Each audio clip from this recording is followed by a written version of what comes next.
Okay, well, I hope that you enjoyed day one of the 2022 Manitoba Sustainable Protein Research Symposium. I know I did. We kicked off the symposium with a lively networking session at the Canadian Museum for Human Rights last evening, where close to 100 attendees engaged in a variety of structured and non-structured networking events. This was viewed to be a critical component of the work that we wanted to do with the research strategy, is to provide this networking opportunity. And the symposium, being in a virtual format, really sort of limits our ability to engage with people on a more of a personal nature. But the event last night really provided us an opportunity to reconnect with old friends, colleagues, and people that we've never met before. And it was certainly great to see people after 2 years enjoying fellowship, enjoying food and drink at the Canadian Museum for Human Rights, and really talking and getting excited about the protein ecosystem here within the province. It was a lively event. We were treated to a talk on the circular economy related to cricket protein production from Ryan Stepler of Prairie Cricket Farms. Attendees were even given an opportunity to try some energy bites that were created by Wow Foods using the Prairie Cricket protein flour.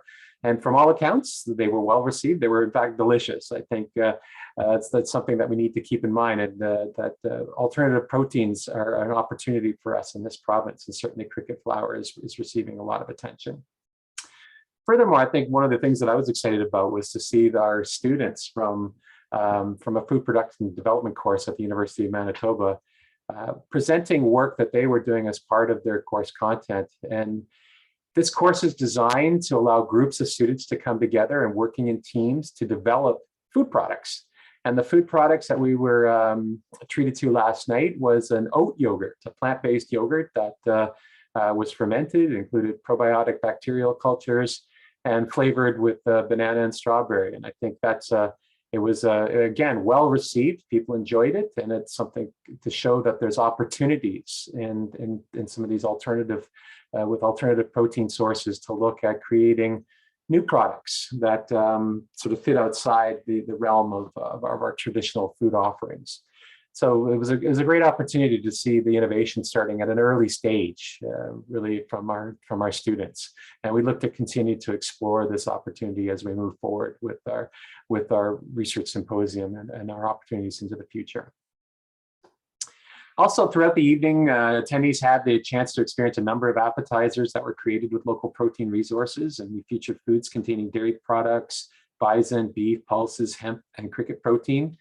And I just want to take this opportunity to thank our sponsors for last evening's events, and these include Manitoba Agriculture, University of Manitoba Faculty of Agriculture Food Sciences Endowment Fund, Pulse Canada, Manitoba Forage and Grassland Association, Merit Functional Foods, Roquette, Richardson Center for Food Technology and Research, Canadian Center for Agri-Food Research in Health and Medicine, Dairy Farmers of Manitoba, Manitoba Egg Farmers, Manitoba Bison Association, and the Department of Food and Human Nutritional Sciences. We also had food products and ingredients that were supplied by Prairie Cricket Farms, Biotel, and Prairie Fava. And I just again want to thank these sponsors for making sure that we had just a really great event, and we're able to showcase all that we have, the bounty that we have in our sustainable protein resources here within the province. So it was a fantastic night, and it's something that I think we want to keep doing. While we're in a virtual format for the Research Symposium, our goal is to make this a live event next year, and where we'll have poster sessions and opportunities for networking in person. And so I think this is something that we'll use as a model going forward. But focusing on today, on day one of the Manitoba Sustainable Protein Research Symposium, we had two excellent plenary talks from Chris Marinangeli from Protein Industry Canada and Dr. Christina Rizal from the Department Head of Food and Human Nutritional Sciences. Chris's talk provided important information on why we need to consider protein quality when assessing the nutritional quality of the Canadian diet.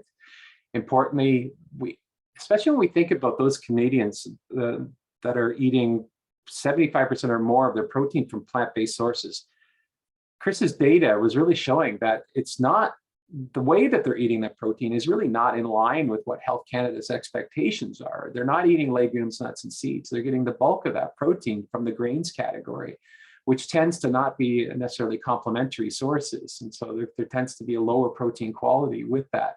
And so I think this does provide opportunity for us to reflect on strategies that we can do to educate the public on how we can consume plant-based proteins and all sustainable protein sources in a more balanced way.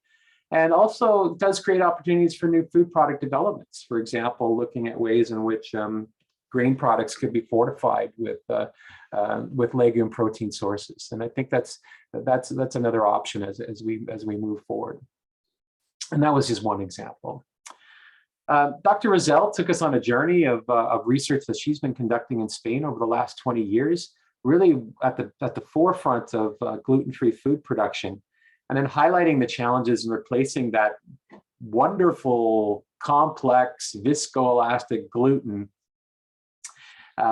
which has unique properties. It gives so much to bread formation in terms of low volume and ability to capture carbon dioxide during fermentation.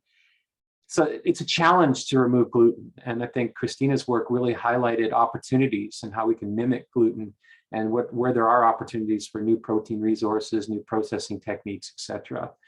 And so I think that does create an opportunity for us to reflect on that. In addition to our plenary talks, we had breakout sessions featuring trainees who use the Pekakucha presentation style, and we'll have more of those tomorrow. But I'm excited to announce that our Pekakucha People's Choice Awards were voted on by attendees, and I can report the following individuals have received this award for day one. So for room 1, Diana Elias, effective Pickering emulsions on material properties of canola protein films. Room 2, Jenny Bouchard, Beyond Beta Gluten, the health effects of oat protein. And in room 3, Shengnan Li, the development of new strategies to enhance health and productivity of hens and nutritious egg products under immune challenge. So congratulations to those 3 individuals, and I'm really excited that you were voted on for the People's Choice Awards. We will also be having the Scientific Merit Awards, and those will be they're being assessed by a panel of judges, and the winners of those will be announced post-symposium. So we do continue to offer the networking feature for the remainder of this afternoon until approximately 1:30. And we look forward to you using that, so you can reach out to attendees and book a video meeting with them. Tomorrow, for day 2 of the symposium, we will follow a similar format and feature 2 plenary talks, one by Dr. Nathan Peltier from the University of British Columbia, and one by Dr. Mario Tenuta from the University of Manitoba. These will again be followed by our breakout sessions, where once again we will feature work performed by our trainees, but also other stakeholders, including government researchers and our industry partners. We will start tomorrow at 8:45 Central Time with greetings from the Minister of Agriculture, Derek Johnson from Manitoba. So please plan to attend the session to hear about the priorities related to sustainable protein from the provincial perspective. And so with that, I'd like to thank you all for attending this, the first day of the Manitoba Protein Research Symposium. And I'm wishing you all the best as we move forward into day 2.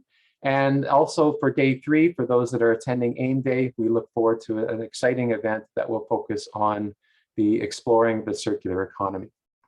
Again, get familiar with the features that exist on the FeedLoop website. The networking event tab is available for your usage and you reaching out to people. There are videos there that are presented by our sponsors, including Roquette, the Richardson Center, CCARM, and